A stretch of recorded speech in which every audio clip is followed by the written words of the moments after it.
Jornadas do Joga estão de regresso para mais uma jornada do nosso campeonato. 17ª jornada ainda não acabou. Houve um jogo que foi adiado para dia 15 deste mesmo mês.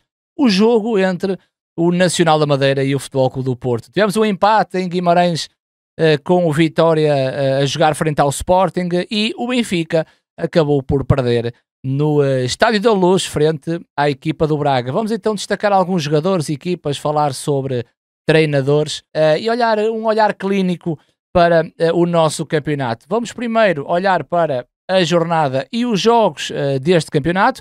Temos aqui o quadro com o Vitória, que empatou com o Sporting a 4 bolas. O Moreirense empatou com o AFS a 1 bola. O Benfica perdeu em casa com o Braga por 2 bolas a 1. O Boa Vista em casa perde frente ao Arouca por 3 bolas a 1. O Santa Clara nos Açores não foi além de um empate frente ao Farense. O Casa Pia empatou com o Famalicão a 1 bola. Neste momento, o Estrela está a perder em casa frente à equipa do Estoril Praia. E o Futebol Clube do Porto foi adiado por causa do nevoeiro para dia 15 deste mesmo mês. Amanhã, segunda-feira, fecho da jornada, temos então o Gil Vicente e o Rio Ave. Olhando para a tabela, podem ver que o Gil Vicente está na 11ª posição, o Rio Ave está na 10ª posição, portanto, Rio Ave com 19, Gil Vicente com 18, portanto não vai mexer aqui com a tabela, independentemente do resultado que eu poderia saber hoje, portanto só amanhã é que vamos ter o jogo. De momento, o Estrela está a perder em casa, o Estrela com 16 pontos, e o Estoril Praia passa a somar mais 3, portanto o Estoril Praia vai passar a equipa do Estrela. Em relação ao topo da tabela, o Sporting com 41 pontos, o Futebol Clube do Porto com 40, mas menos um jogo, que é o jogo da Choupana frente ao Nacional. Benfica com 38 e houve aqui uma aproximação do Sporting Clube de Braga com 31 pontos. Santa Clara que empatou também esta jornada com o Farense. Santa Clara então fica na 5ª posição, Vitória na 6ª posição com 25 pontos. Cá em baixo nós temos o Arouca que venceu no Bessa e uma boa vitória para a equipa de Vasco Seabra, soma agora 15 pontos.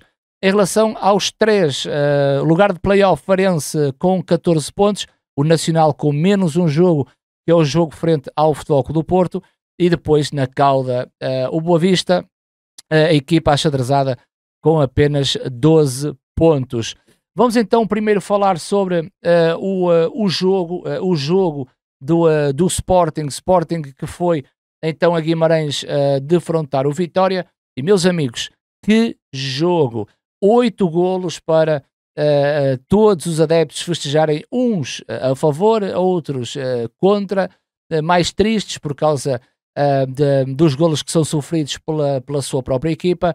E Rui Borges volta a apostar num 4-2-3-1, não é? 2 no meio com Morita e Ullmann, e depois o Trincão a servir um pouco o Gyökeres na frente, mas realmente começa-se a notar a dinâmica desta equipa do Sporting, que em tão pouco tempo Rui Borges está a tentar implementar.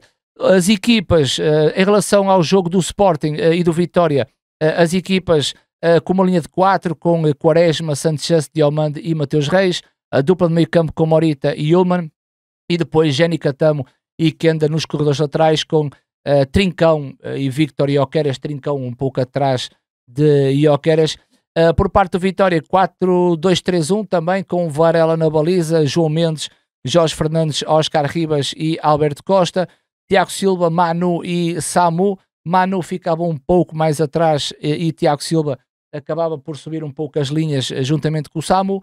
Nuno Santos na esquerda, Gustavo Silva na frente e o Caio César na direita.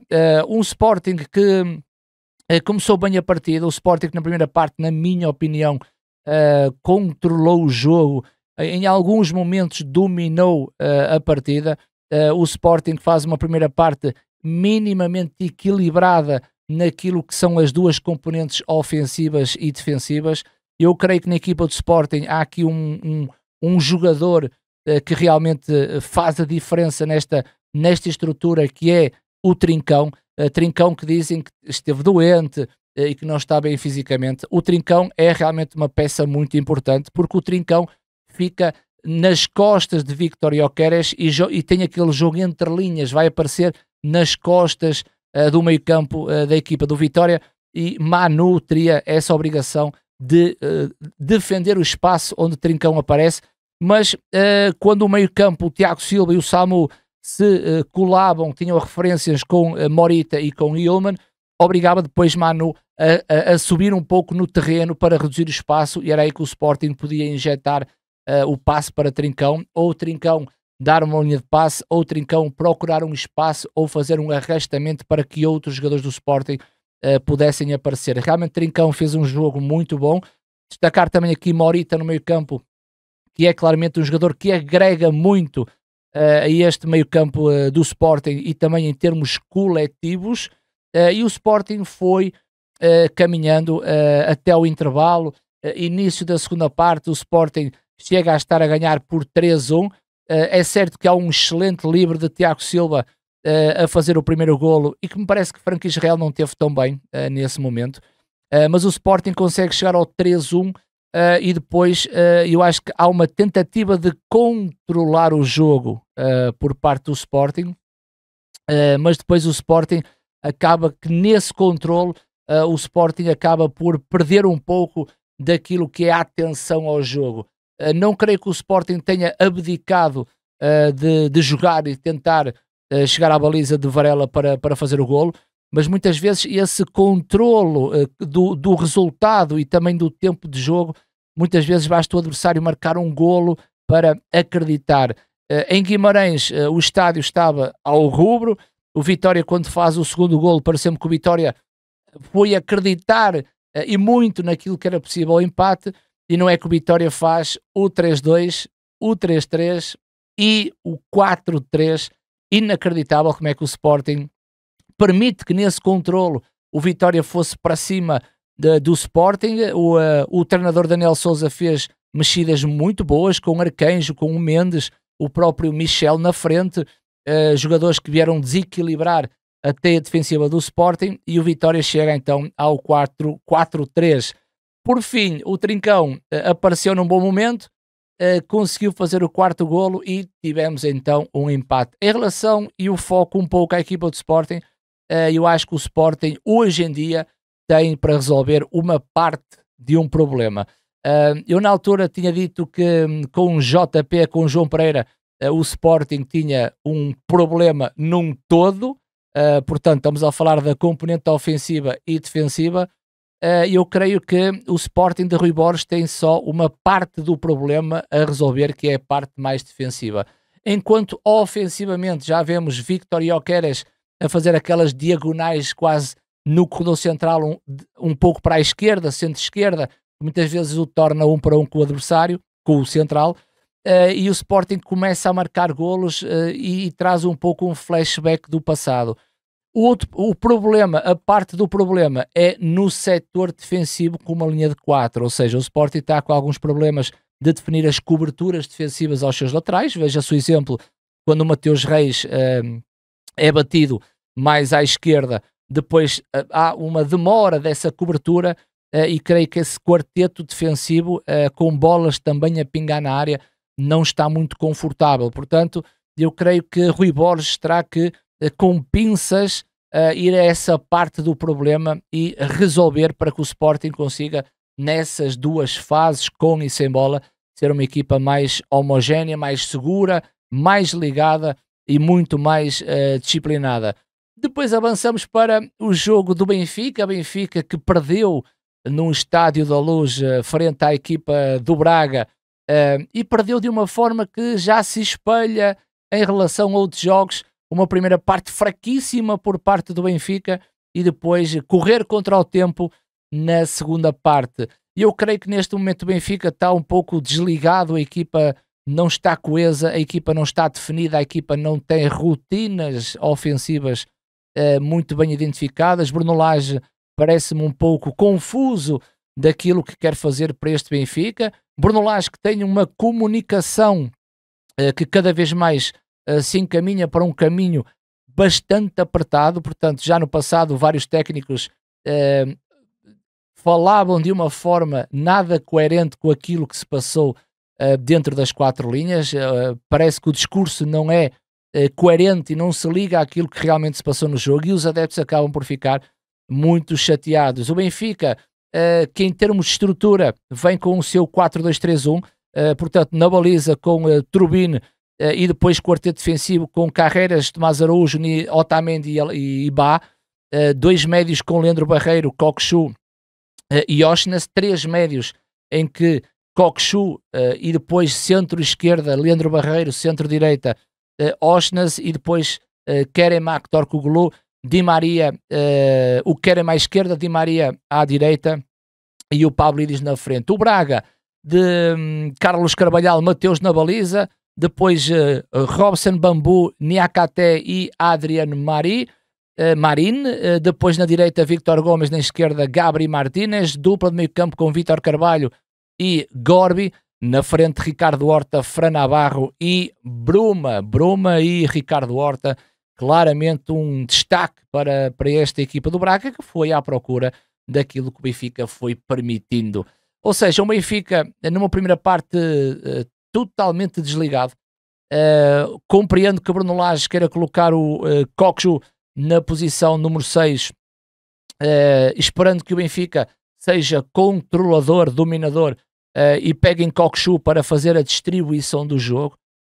Depois de ouvir o discurso de Bruno Lage, creio que ele apenas só dá como referência a equipa ou a baliza do adversário, esquecendo-se um pouco da sua baliza. Isso é um problema de muitos treinadores, é que eles querem tanto marcar um golo e depois não se preocupam com a sua baliza e acabam por sofrer, e o resultado acaba por não ser tão positivo. Cockchu na posição 6, Leandro um pouco mais à frente, centro-esquerda, com Oshnas um centro-direita. O problema do Benfica é que, se no passado o Benfica tinha uma situação identificada como a transição defensiva ser negativa, o momento que perde a bola, o ex-Benfica está num todo. Organização defensiva, organização ofensiva, transição ofensiva e transição defensiva. Claramente que com Cockchu na posição número 6, no momento em que o Benfica perde a bola, é onde Bruma e Ricardo Horta vão fazer a ocupação desse espaço numa zona em que Cockchu parece-me curto para essas transições defensivas, e o Benfica teve aí grandes problemas. O Braga na primeira parte tinha apenas 3 remates à baliza e os 3 eram remates enquadrados. Nesses 3 remates fez 2 golos. Fran Navarro, contratação do Braga do mês de janeiro, vindo do Futebol Clube do Porto por empréstimo, acabou por fazer o primeiro golo. Reparem que no quarteto defensivo o espaço que os centrais dão e entre os seus laterais e também entre eles próprios, o Tomás e o Otamendi, e o Fran Navarro acabou por fazer o golo. Depois, num canto, completamente sozinho, o jogador do Braga acaba por fazer o segundo golo, no Benfica, completamente desconcertante, que pode chegar à baliza de Mateus, mas que realmente não incomoda os remates acertados à baliza do guarda-redes Mateus. E depois uma segunda parte que é para, na minha opinião, é para um engano, é dizer que o Benfica teve muito melhor. O problema é que o Benfica tem mais bola, e então parece que a posse de bola determina que a equipa está a jogar muito bem, e não está. A posse de bola é apenas um indicador daquilo que a equipa faz com bola. Podes ter posse de bola no primeiro terço, no setor intermédio ou no último terço. E o Benfica tem esse problema, que tem muita bola, consegue ter mais bola, mas depois no último terço não tem essa capacidade de definir. Não só os avançados não estão a marcar golos, o caso de Pavlidis ou o caso do Arthur, que até marcou, Arthur Cabral até marcou o golo, mas o problema não é só dos avançados, o problema é como o jogo é transportado para o último terço e depois as decisões que são tomadas no último terço, quer por Di Maria, quer por Kerem Aktürkoğlu, ou mesmo os jogadores que entraram. O caso, por exemplo, de Sheldrop, que teve a oportunidade, depois da imprensa, pressionar o treinador do Benfica, foi este fim de semana a primeira opção. Ou, por exemplo, o Best, que se jogar na frente, também tem que ter essa definição. Ora, no jogo contra o Braga, Leandro Barreiro, mais tarde acabou por jogar a lateral direito na posição do Bá, e tivemos ali cruzamentos com mestria, só que não por parte do Leandro Barreiro. Portanto, as definições acabam por pecar sempre no último terço. E este é um problema do Benfica. O problema do Benfica é que seria só uma transição defensiva. Hoje o problema do Benfica aumenta-se para outros quadrantes e o problema está-se a tornar quase num todo. E aí Bruno Lage terá que reverter a situação, porque senão os adeptos do Benfica vão cair mesmo em cima do técnico. Jogos a destacar deste fim de semana, tivemos aqui 3 empates, talvez destacar o jogo do Arouca no estádio do Bessa, bastante importante para os arauquenses. Seba Pérez foi expulso, o que fez com que o Boa Vista, já frágil, se tornasse mais fragilizado, e o Arouca acabou por vencer 3 pontos importantes. A equipa de Vasco Seabra precisava mesmo destes 3 pontos. O Arouca tem algumas dificuldades e o próprio treinador disse que precisava de ir ao mercado em janeiro para contratar um ponta de lança. Já o Santa Clara, frente à equipa do Farense, não foi além de um empate. Pensava que o Santa Clara em casa poderia ultrapassar este Farense e manter-se em lugares cimeiros, ou aumentando a pontuação em lugares cimeiros frente à equipa do Vitória. Portanto, está o Santa Clara em quinto lugar com 31 pontos, o Vitória com 25. Não foi além de um empate. O próprio Moreira acaba por ser a equipa do César Peixoto, acaba por desiludir um pouco, não é, daquele empate frente ao AFS em casa, e o Casa Pia, que acabou por empatar com a equipa do Famalicão a uma bola. Neste momento, eu creio que o Estrela já marcou um gol, portanto estamos aqui com o Estrela da Amadora 1, Estoril Praia 3. Já o jogo do Futebol do Porto foi remetido para dia 15 deste mês, numa semana que se disputa a Taça de Portugal. Tanto o Futebol do Porto como o Nacional da Madeira não estão na taça, e então encontraram um espaço para jogar o jogo desta 17ª jornada. Não se esqueçam de subscrever o canal, que é muito importante, dar aquele likezinho. Podem comentar quais são as vossas opiniões sobre as vossas equipas. As redes sociais estão em baixo na descrição. Sigam-me no Instagram, que é muito importante. E estamos aí de volta para a semana para mais uma jornada do Joga.